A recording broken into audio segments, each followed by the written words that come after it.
Pada tahun 1347 di sebuah biara Itali, Sister Ginevra mendapati Sister Fernanda telah terlepas solat subuh dan kemudian melihat dia tiba bersama keldai. Fernanda mendakwa keldai itu melarikan diri dan dia terpaksa mengejarnya, yang Ginevra mendapati pelik kerana keldai itu tidak dapat membuka pintu pagar. Ginevra juga berpendapat adalah pelik bahawa Fernanda memakai tabiat hitamnya pada musim bunga. Apabila tukang lorko lalu dan memberitahu mereka, "Selamat pagi," adik-beradik perempuan itu menjerit kepadanya dan memanggilnya menjala kerana bertentang mata dengan mereka kerana mereka mesti kekal suci. Kemudian Ibu Maria juga bertanya kepada Fernanda mengapa dia hilang dan berasa curiga dengan cerita keldai kerana ia hanya hilang di bawah jagaan Fernanda, yang sering berlaku.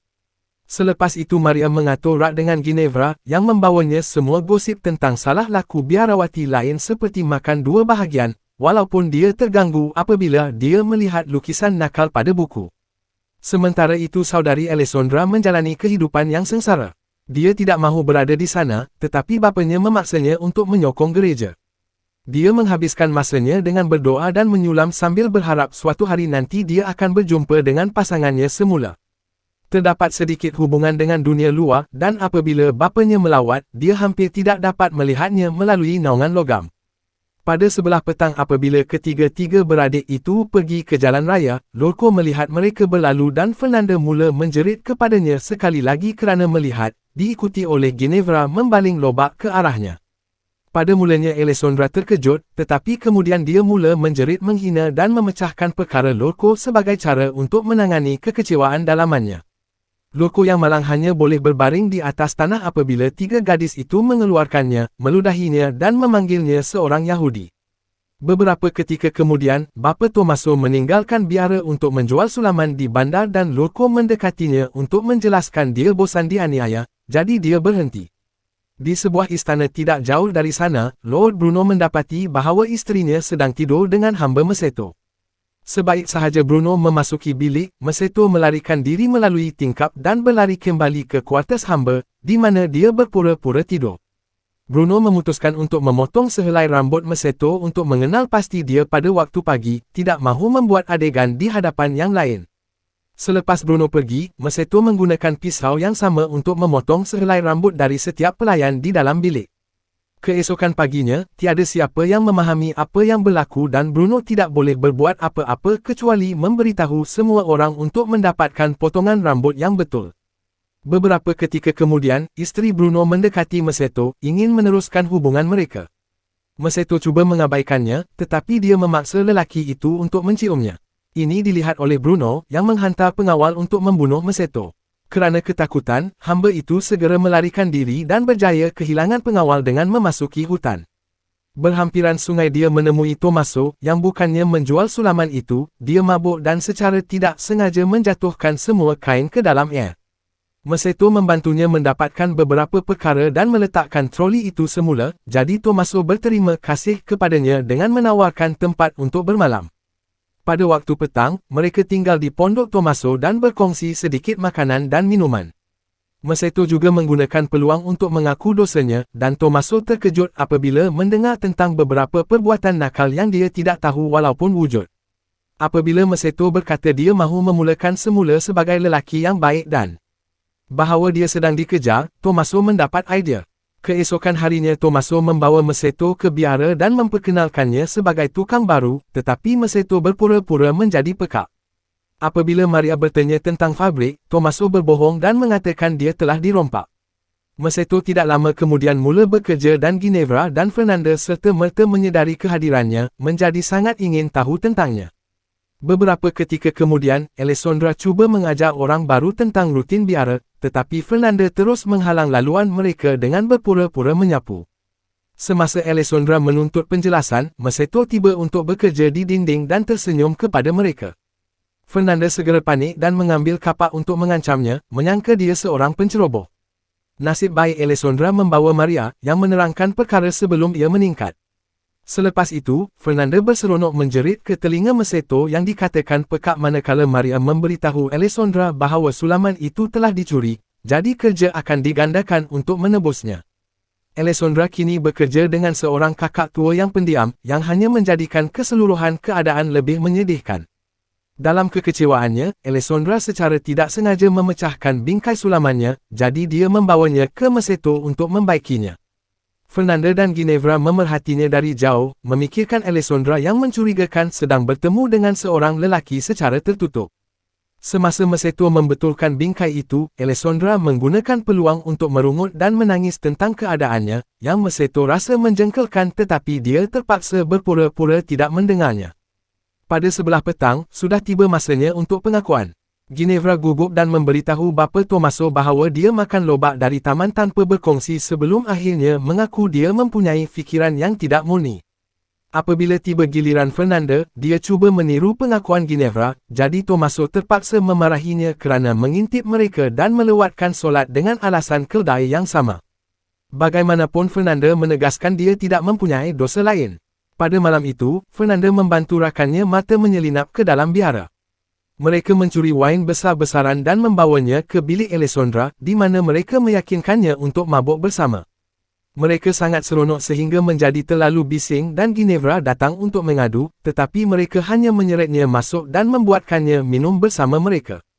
Akhirnya Martha membuat Alessandra dan Ginevra mengakui mereka tidak pernah bersama lelaki, jadi dia berkongsi beberapa cerita tentang betapa indahnya ia, termasuk perincian menggunakan tumbuhan belladonna untuk menjadi lebih menarik.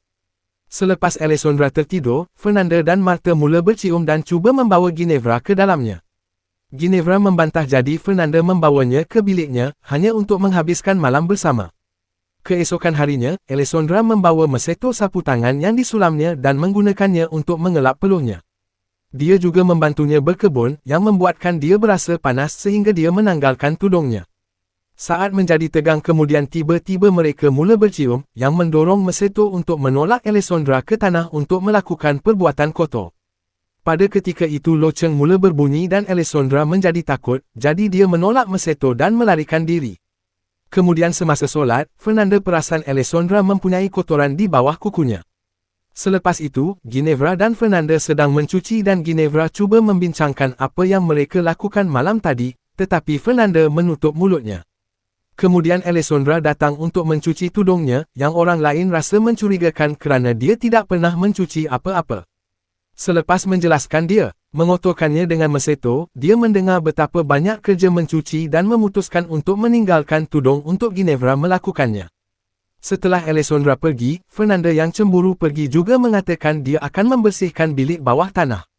Ginevra selesai membasuh seorang diri tetapi apabila dia memeriksa bilik bawah tanah, Fernanda tiada di situ. Sementara itu Fernanda bertemu dengan Martha, yang membuat ramuan dengan belladonna dan menyapukannya pada mata Fernanda untuk membuat mereka melebar. Mereka juga menggunakan sedikit darah untuk menambahkan sedikit warna pada pipinya. Di sebalik tumbuh-tumbuhan, Ginevra memerhatikan kebanyakan proses. Kemudian Martha dan Fernanda mencari Maceto dan menggunakan pisau untuk membuat dia melakukan kotor dengan mereka berdua pada masa yang sama. Semasa mereka berseronok, Ginevra menjumpai periuk belladonna dan datang mencarinya, tetapi mereka sudah selesai dan bermain tidak bersalah. Ginevra tertanya-tanya sama ada malam mereka bersama bermakna apa-apa kepada Fernanda, yang berkata ia hanya untuk keseronokan dan meminta Ginevra melupakannya. Pada sebelah petang, Maceto memberitahu Tommaso bahawa dia benar-benar menikmati masanya di sini dan merancang untuk tinggal lama. Mereka tiba-tiba diganggu oleh Maria, jadi Maceto cepat-cepat bersembunyi semasa Tommaso membawanya pergi berjalan-jalan. Keesokan harinya semasa Maria dan Tommaso menerima Bishop untuk pemeriksaan, Maceto merangkak melalui tingkap untuk menyelinap ke dalam bilik Alessandra dan melakukan kerja kotor. Semasa mereka berada di tengah-tengah, kakak pembantu tua itu masuk dan tidak menyedari mereka, tetapi Tommaso tidak dapat menahan diri untuk mengutuk apabila dia melihatnya. Alessandra terkejut mendengar dia bercakap, tetapi sebelum dia boleh berhadapan dengannya tentang perkara itu, mereka mendengar orang datang. Tommaso bersembunyi di bawah katil manakala Alessandra bergegas ke tempat kerja, membetulkan pakaiannya sebaik mungkin. Bishop dan Maria datang dan melihat semuanya teratur, jadi sebaik sahaja mereka pergi, Tommaso melarikan diri melalui tingkap. Selepas itu, Bishop memeriksa buku perakaunan, melihat sesuatu yang aneh tentang penjualan fabrik yang disebabkan oleh Maria dan Tommaso mencipta nombor untuk menyembunyikan rompekan. Tiba-tiba mereka diganggu oleh Ginevra, yang ingin memberitahu Fernanda. Maria segera menyeretnya pergi untuk bercakap secara peribadi, tetapi dia tidak mengambil kisah Ginevra tentang keldai dan alkohol dengan serius. Selepas seharian bekerja, Ginevra terserempak dengan Maceto yang sedang tidur dan godaan akhirnya memenanginya. Dia bersembunyi di ruang bawah tanah untuk membuat ramuan belladonna, tetapi bukannya meletakkannya di matanya, dia meminumnya kerana dia tidak melihat upacara itu dengan baik. Kemudian dia menggunakan terlalu banyak darah di pipinya dan menanggalkan tudungnya, yang menyebabkan dia kelihatan gila. Sementara itu Alessandra bersemuka dengan Maceto tentang ucapannya, tetapi mereka mendengar seseorang datang jadi Alessandra bersembunyi manakala Maceto berpura-pura tidur. Tiba-tiba Ginevra masuk dan mencium Maceto, tetapi dia cepat-cepat berundur kerana rasanya sangat berbeza. Terima kasih kepada kesan belladonna, Ginevra mengaku kebenaran, dia sebenarnya suka wanita, dan dia seorang Yahudi. Kemudian dia mendengar seseorang bersenandung di luar dan berhalusinasi bahawa ia pasti malaikat, jadi dia bergegas untuk bersembunyi di tempat yang sama dengan Alessandra. Kemudian Fernanda masuk dengan berpakaian hitam dan dengan pisau di tangan, dia mengikat tangan Maceto dan menutup matanya sebelum membawanya pergi. Mendapat curiga, Alessandra dan Ginevra mula mengikuti mereka, perasan Fernanda mengambil keldai untuk menggunakan alasan biasa kemudian. Mereka menyeberangi hutan selama beberapa jam dan apabila malam tiba, mereka akhirnya menemui kebenaran di sebalik penyimpangan Fernanda, ternyata dia seorang ahli sihir, jadi dia datang ke hutan untuk bertemu dengan Martha dan ahli sihir lain. Kini mereka menari di sekeliling api dengan hampir tiada pakaian dan Maceto sedang disediakan untuk upacara kesuburan. Gembira dengan apa yang dilihatnya, Ginevra menanggalkan pakaiannya dan berlari untuk menyertai tarian manakala Fernanda duduk di Maceto, bersedia untuk mengorbankannya. Maceto memutuskan untuk bercakap untuk meminta belas kasihan dan Fernanda fikir mereka menyembuhkannya, tetapi Martha hanya mencebiknya dan menyiapkan pisau. Pada ketika itu tarian berhenti apabila ahli sihir akhirnya menyedari Ginevra, yang mula panik dan menyebabkan adegan kerana dia masih di bawah kesan belladonna. Martha cuba menghalangnya tetapi Ginevra menyerangnya, membuatkan mereka jatuh ke tanah untuk melawan. Selepas beberapa kali bergelut, Ginevra berjaya menumbangkan Martha manakala Alessandra menggunakan peluang untuk menghalang Fernanda dan membebaskan Maceto. Kemudian adik-beradik itu menuntut penjelasan untuk pembohongannya tetapi terganggu apabila Ginevra melarikan diri bersama keldai. Beberapa saat kemudian, Ginevra kembali ke biara, di mana dia mula menjerit dan mengetuk setiap pintu untuk membangunkan semua orang. Bishop menemuinya terlebih dahulu dan dia mula memberitahu semua yang dia lihat semasa dia cuba menenangkannya. Pada ketika itu kumpulan yang lain tiba dan mula memberitahunya juga, menyebabkan pertengkaran besar yang tidak berhenti sehingga Bishop mengetahui bahawa Ginevra adalah Yahudi.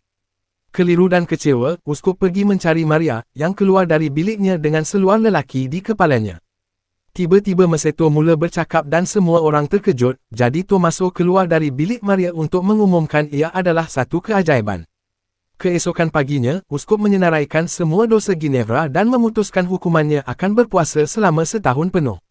Bagaimanapun, dia sedar bahawa itu akan membunuhnya kerana kelaparan, jadi sebaliknya dia memutuskan untuk melangkau makan tengah hari setiap hari selama setahun.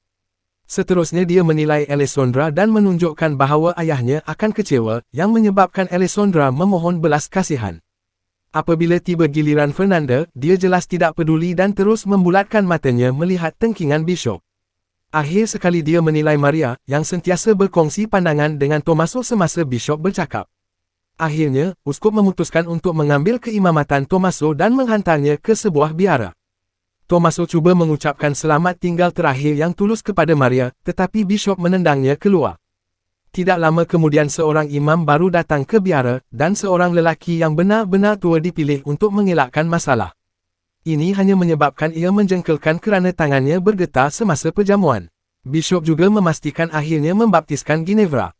Kemudian adik-beradik itu meminta maaf antara satu sama lain dan tertanya-tanya apa yang akan berlaku kepada Maceto. Sementara itu Maceto telah dihantar semula kepada Bruno, yang telah menceraikan isterinya yang curang dan berkahwin lagi. Bruno menyimpan Maceto di dalam sel, menjelaskan bahawa bukannya membunuhnya, dia akan memastikan dia hidup untuk menyebabkan dia sakit selama mungkin.